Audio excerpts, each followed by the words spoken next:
MTN SME Hub. Link to growth. Link to success. Link to the ultimate resource for business advice and insights.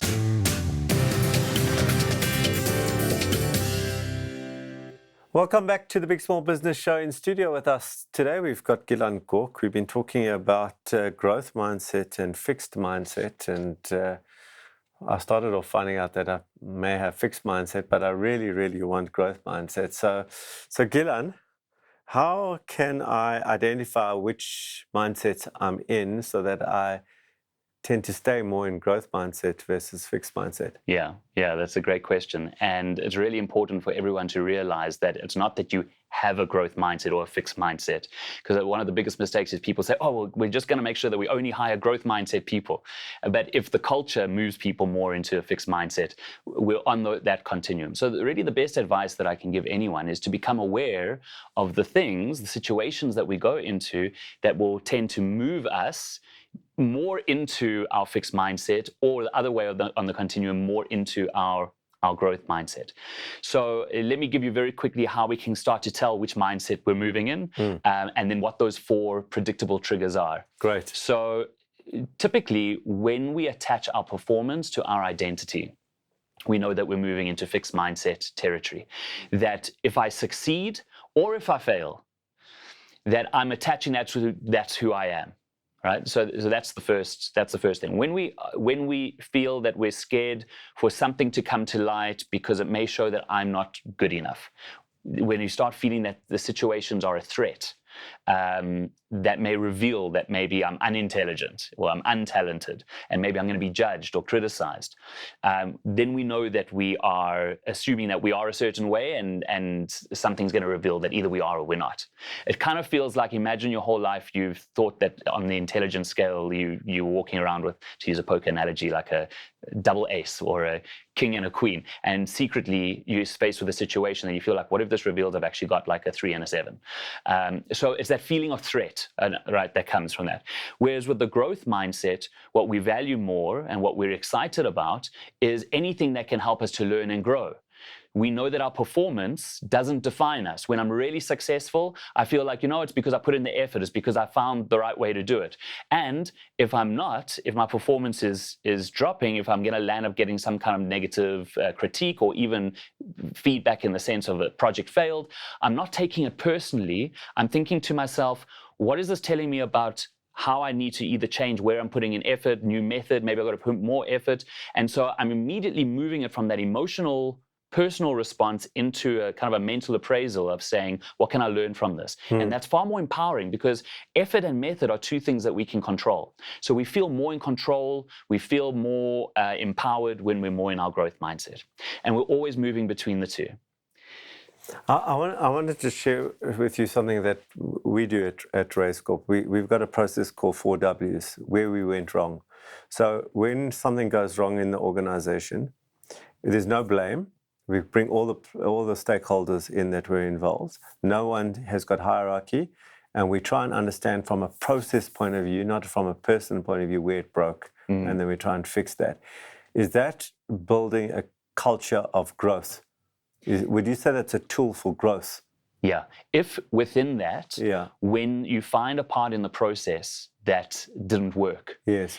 Is it that somebody is assigned blame? Yeah. Or is the communication, which it sounds like, is to say, great, well, if we change the way we do things, we've all grown from this and we can all improve. Even if there was someone who maybe did something wrong, it's to say, well, now next time, they've already grown. So they've become smarter. And so in a culture of growth, and what you're pointing to here, is that a lot of people think that growth mindset or culture of growth is like soft and fluffy, like, oh, I'll try better next time, you at least you learn. It's actually extremely rigorous, because we all believe that we can grow.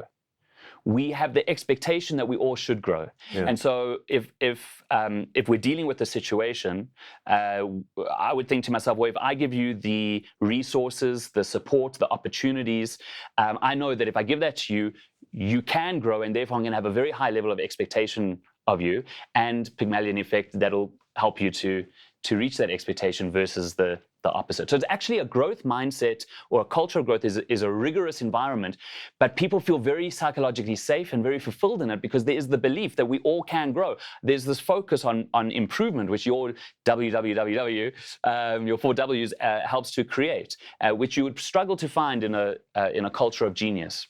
I love that. Thank you. I'm going to use that. I'm going to quote you. Now, let's get to quickly. We've got a few minutes left. Yes. The 4 tips. All right, so 4 tips. I want you to become mindful when you're entering any one of these situations. Sometimes you'll know in advance, sometimes you just find that you're in them. These situations will predictably move you more into a fixed mindset or more into a growth mindset. Okay. And the wonderful book by Mary Murphy called Culture of Growth goes into this in a lot more detail. So the first situation is evaluative situations. So if you're going to go and give a presentation or anywhere that you know you're going to do something, people are going to evaluate you. You haven't got the feedback yet, but you know you'll be evaluated. If that moves you more into your fixed mindset, you'll start feeling like it's a bit of a threat, because what if that evaluation is negative and reveals I'm not good enough? Or if it moves you more into your growth mindset, you'll feel excited because we love evaluation. It's going to help me to grow and learn something. Yeah. The second one is critical feedback.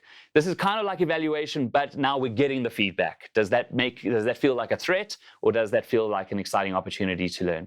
The next one, which is really interesting, is high effort situations. So if I'm in a situation where I can't rely on previous knowledge, or it reaches a point where an exciting challenge, suddenly I realize that I don't actually necessarily have the answer, I'm not sure what I'm doing. Does that move you more into your fixed mindset where you think, this is going to reveal that I'm not good enough? Or does it move you more into your growth mindset where you think, well, actually, I've got to put in high effort because that's the ingredient for growth, and it becomes exciting, right? So people either disengage or they double down.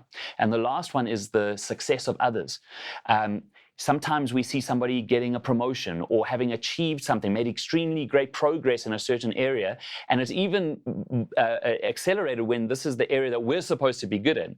Does the gap between where you are and where that person is make you feel hopeless? Like, I don't have that, what they were born with. Or do we see it through a growth mindset of, I wonder what they did, I wonder what strategies, I wonder what effort and method they did, and what can I take out of their journey to help create milestones or create my roadmap? And so it's all about learning, seeing it through that growth mindset of learning. Well, I certainly learned. So now I started off thinking I had fixed mindset. Now I've grown, and now I've got growth mindset because Exactly. I've been learning. Gilan Gork, thank you for being on the Big Small Business Show. Always a pleasure to have you here. Likewise, thank you. I hope you learned as much as I did today, and I hope you do understand the difference, like I've learned today, between fixed mindset and growth mindset. That's it for today's show, and do remember, if you think it, write it down and make it a reality.